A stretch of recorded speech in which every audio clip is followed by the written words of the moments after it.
Au XIe siècle, sur les terres d'Angleterre, un ordre de Templiers entre dans la légende. Lors d'une expédition énigmatique, ils mettent la main sur une pierre précieuse dotée d'une aura étrange. Certains pensent qu'elle est un fragment du jardin d'Éden lui-même. Bien plus qu'un simple bijou ancien, cet artefact semble receler un pouvoir oublié, capable de modifier le cours de l'histoire. Ce moment marque le commencement d'un récit qui traversera les âges. Des siècles plus tard, dans l'Angleterre moderne, des chercheurs parviennent à localiser le lieu de sépulture de ces chevaliers revenus d'Égypte. Les objets découverts paraissent au départ typiques du Moyen-Âge britannique. Mais bientôt, les fouilles révèlent une série de tombes dissimulées sous Londres, enchevêtrées dans un vaste réseau souterrain. Ces sépultures secrètes révèlent une occupation templière soigneusement cachée. Les opérations sont suspendues discrètement. Les ouvriers sont écartés sans explication et tout questionnement est étouffé par un mandat officiel. Sur place, un expert évoque l'existence d'un secret ancien enfoui dans les profondeurs, susceptible de remettre en question les fondements historiques et spirituels de l'humanité. C'est alors qu'un nom refait surface. Amenet. Fille d'un pharaon, elle était appelée à régner et à être adorée comme une divinité vivante. Mais la naissance inattendue d'un héritier masculin bouleverse l'ordre établi. Privée de sa destinée, elle finit par conclure un pacte avec Seth, le dieu du chaos. En retour de sa loyauté, elle reçoit des dons surnaturels, gravés dans sa chair sous forme de symboles occultes. Mue par une ambition destructrice, elle assassine son père et son frère pour permettre à Seth de s'incarner dans un hôte humain. Mais son complot échoue. Capturée, elle est condamnée à une peine terrible, être embaumée vivante, enfermée dans un cercueil maudit destiné à contenir sa puissance. Exilée loin d'Égypte, elle est plongée dans l'oubli. L'histoire se transporte ensuite au Moyen-Orient, dans une région d'Irak ravagée par les conflits. C'est là que Nick Morton entre en scène. Aventurier téméraire mais peu discipliné, il fait équipe avec Bale, plus sage et expérimenté. Leur objectif? Retrouver des artefacts d'une grande valeur. Mais à leur arrivée, une attaque ennemie les prend de court. Ils appellent un drone à la rescousse. L'explosion provoque l'effondrement du sol, engloutissant Bale dans une brèche soudaine. En explorant les profondeurs du cratère, l'équipe découvre un site archéologique d'une portée exceptionnelle.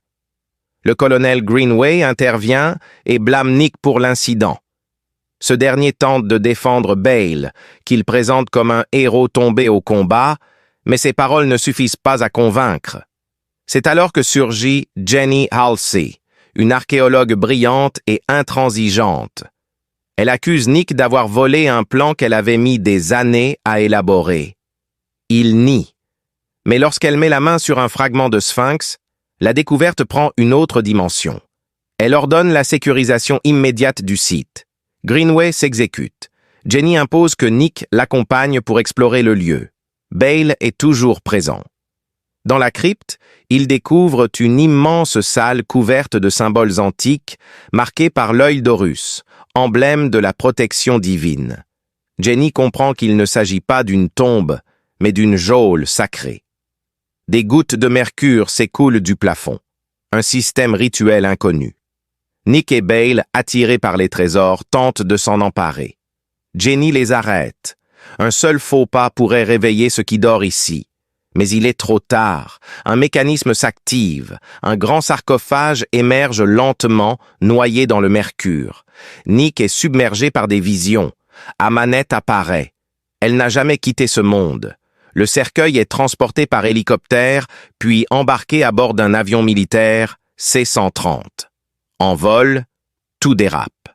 Nick continue d'avoir des hallucinations. Bale, désormais possédé, se retourne contre eux. Nick est contraint de le neutraliser. Soudain, une nuée d'oiseaux percute l'appareil. Les moteurs explosent. L'avion s'écrase au-dessus de l'Angleterre. Dans un ultime réflexe, Nick sauve Jenny avec un parachute. Lui-même meurt dans l'accident. Du moins, c'est ce que l'on croit. Il se réveille à la morgue, bel et bien vivant, mais profondément transformé. Bale aussi revient à la vie, toujours sous l'influence de forces obscures. La malédiction prend forme. Pendant ce temps, les scientifiques retrouvent le sarcophage, vidé. Une silhouette cadavérique surgit, Amanet. Elle se régénère en absorbant l'énergie vitale de ses proies. Nick, torturé par des visions, comprend qu'il est la cible d'un pouvoir ancien.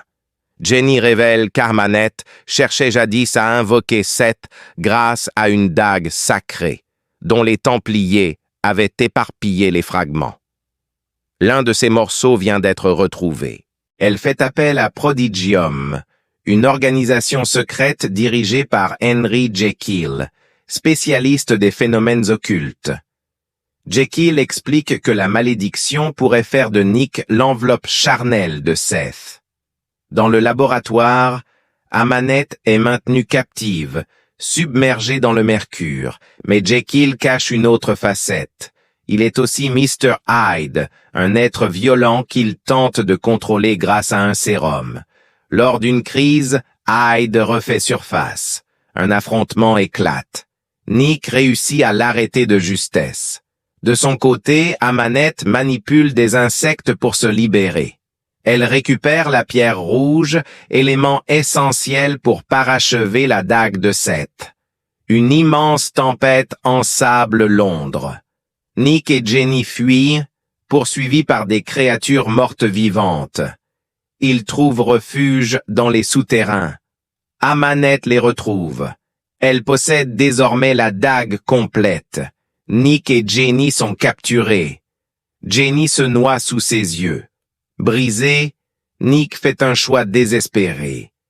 Il se poignarde lui-même avec la dague, absorbant ainsi les pouvoirs de Seth.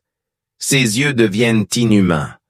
La présence de Seth prend racine, mais Nick résiste à la possession. Il détruit la pierre rouge, anéantit Amanet, et ressuscite Jenny grâce à sa nouvelle puissance. Mais il n'est plus un simple homme. Mi-humain, mi-divinité, Nick choisit de disparaître pour protéger Jenny. Il retrouve Bale dans le désert. Ensemble, ils prennent la route vers un avenir incertain. De son côté, Jekyll tire une conclusion froide. Retrouver Nick et rompre cette malédiction sera une épreuve titanesque. Quant à Amanet, elle repose à nouveau, prisonnière du mercure, en attendant son heure.